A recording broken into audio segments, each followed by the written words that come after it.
अच्छा, इसमें अब हमने देखना है एनर्जी कौन कैसे प्रोड्यूस हो रही है, एनर्जी कितनी प्रोड्यूस हो रही है, कितने एटीपीज, ठीक है, वो हम डिस्कस करने लगे हैं। एनर्जी अब मैं आपको बताऊं कि इसमें हमने 3 NADH बनाए हैं, ठीक है, उसके अलावा हमने एक FADH बनाया है, FADH2 बनाया है, ठीक है। अब उन्होंने बताया है कि ये जो दोनों 4 चीजें बनाई है ना, तो चारों को बनाने के लिए इलेक्ट्रॉन भी तो आए होंगे, तो उन्होंने कहा कि 4 पेयर्स ऑफ इलेक्ट्रॉन ट्रांसफर हुए हैं इस पूरे रिएक्शन के अंदर, जिन्होंने NAD पॉजिटिव्स को NADH में कन्वर्ट किया और FAD पॉजिटिव को FADH2 में कन्वर्ट किया है, ठीक है। उसके अलावा अब जब हम इसकी एनर्जी कैलकुलेशन करते हैं, उसके अलावा एक GTP भी तो बना है, वो तो फॉस्फेट उसके साथ जस्ट अटैच हुआ है और GDP के साथ और GTP बन गया, ठीक है। उसको अलग से हमें इलेक्ट्रॉन पेयर नहीं देने पड़े, उसको जस्ट फॉस्फेट ग्रुप चाहिए था, ठीक है। अब इसकी एनर्जी कैलकुलेशन देखते हैं। आपकी जो लिपन कॉर्ड है ना, वो अप्रोक्सीमेशन लेती है, ठीक है, ये मैं आपको बताऊंगी आगे। जितनी जगह पर कैलकुलेशन होती है ना, लिपन कॉर्ड ने आपकी अप्रोक्सीमेशन ली हुई है। उसमें ये लिया हुआ है कि एक NADH जो होता है ना, वो नॉर्मली आपको, जो अगर आप हार्पर देखोगे या इंटरनेट पे देखोगे, 2.5 ATP ही बनाता है ये, ठीक है। लेकिन हाँ, ये जो लिपन कॉर्ड है इसने अप्रोक्सीमेशन ली हुई है 3 ATP की, ठीक है, इसलिए यहाँ पे आपको एनर्जी का डिफरेंस मिलेगा।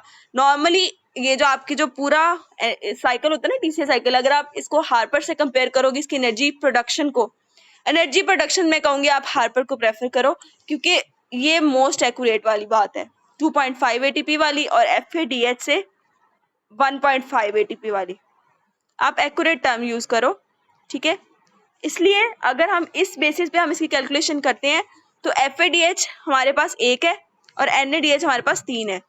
3 NADH की बेसिस पे लिपिन कॉर्ड कहता है कि 9 ATP बनते हैं, लेकिन अगर हम इसको कंपेयर करें ना उससे हार्पर से, तो वो कहती है कि 7.5 ATP बनता है इसमें, ठीक है, 3 NADH से। और आपका एक FADH था, FADH2 था, तो इससे आपके पास एनर्जी कितनी बनी है, 1.5 ATPs, ठीक है। टोटल कितने हो गए, 9 ATPs। और आपके पास 10वीं ATP, ये GTP जो एंड पे आपने बनाया है ना, इसकी एनर्जी वैल्यू 1 ATP जितनी होती है, ठीक है, उसको भी हम 1 ATP कंसीडर कर लेते हैं। तो तो टोटल इसमें जो रिएक्शन में ATPs अगर हम हार्पर के अकॉर्डिंग देखें, तो एनर्जी प्रोडक्ट इसका 10 ATP बनता है। अगर इसकी अप्रोक्सीमेशन लेके लिपन कॉर्ड देखें तो 12 ATPs बनता है, लेकिन हम मोस्ट एक्यूरेट यूज करेंगे, मोस्ट एक्यूरेट इज 10 ATP, ठीक है। एनर्जी कैलकुलेशन में आपने हार्पर वाली कैलकुलेशंस देखनी है, ठीक है। यहाँ पे 12 ATP लिखा है, लेकिन कभी भी ना जिस पॉइंट में 2 बुक्स आपस में इख्तलाफ कर रही हो, वो चीज़ कभी भी आती नहीं है लिखने को, या उस पर MCQ वगैरह कुछ बनता नहीं है, इस पर कभी कुछ आएगा नहीं, जस्ट आपको पता होना चाहिए एनर्जी कैलकुलेशन का। और अगर कोई पूछ भी लेना, तो आपने कहना है कि एक NADH से मोस्ट एक्यूरेटली 2.5 ATPs बनते हैं, और आपके एक FADH2 से आपके पास 1.5 ATP बनते हैं, ठीक है। एक्यूरेट बात करनी है हमेशा। उसके बाद हमारे पास यहाँ पे सेल रेगुलेशन की बात करनी है हमने। सेल रेगुलेशन में इतनी कोई खास बात नहीं बताई हुई, जस्ट वही बताया हुआ है कि जैसे आपके पास जो आपने ग्लाइकोलाइसिस की थी, उसमें फॉस्फोफ्रक्टोकाइनेज एंजाइम रेगुलेशन के लिए यूज हो रहा था, उसकी रेगुलेशन ज़्यादा ज़रूरी थी। इस TCA साइकिल में हमारे पास 3 एंजाइम्स होते हैं। ऑब्वियसली इसके अंदर 3 रेट लिमिटिंग स्टेप पड़े हैं ना। पहला रेट लिमिटिंग स्टेप हमने सबसे पहले वाला पढ़ा, उसका एंजाइम कौन सा था, सिट्रेट सिंथेज, ठीक है। दूसरा हमने कौन सा रिएक्शन पढ़ा था, थर्ड वाला, ठीक है। थर्ड वाले में कौन सा एंजाइम यूज किया था हमने, आइसोसिट्रेट डिहाइड्रोजनेज।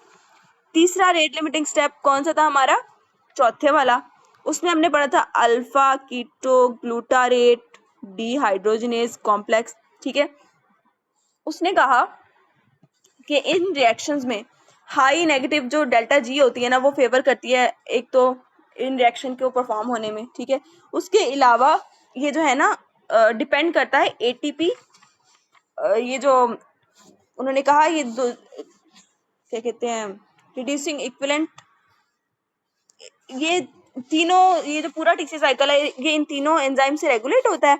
उसके अलावा रिड्यूसिंग इक्विवेलेंट जो चाहिए होते हैं ना ऑक्सीडेटिव फॉस्फोराइलेशन के लिए, वो आपको पता है इस टीसी साइकिल में बनते हैं, ठीक है, पीडीएचसी और टीसी साइकिल में बनते हैं। उसके अलावा आखिरी बात इन्होंने की हुई है कि आप रेगुलेटेड होते हैं in response to ATP ADP ratio. मैंने आपको एटीपी एडीपी का इफेक्ट बता दिया। अगर एटीपी एडीपी रेशो हाई है तो इसका मतलब बॉडी में एटीपी ज्यादा है, वो क्या करेंगे, इन एंजाइम की सिंथेसिस या इन एंजाइम के एक्शन को स्टॉप करेगा। लेकिन अगर ये रेशो कम है तो इसका मतलब ये है कि एडीपी बॉडी में ज्यादा है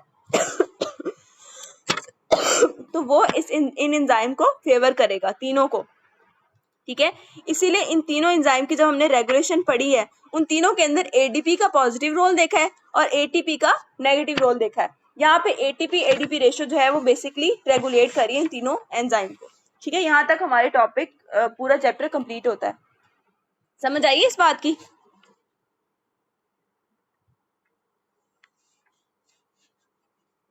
बच्चों ओके, शुक्र है हमारा चैप्टर पूरा तो खांसी इतनी आनी शुरू हो गई थी।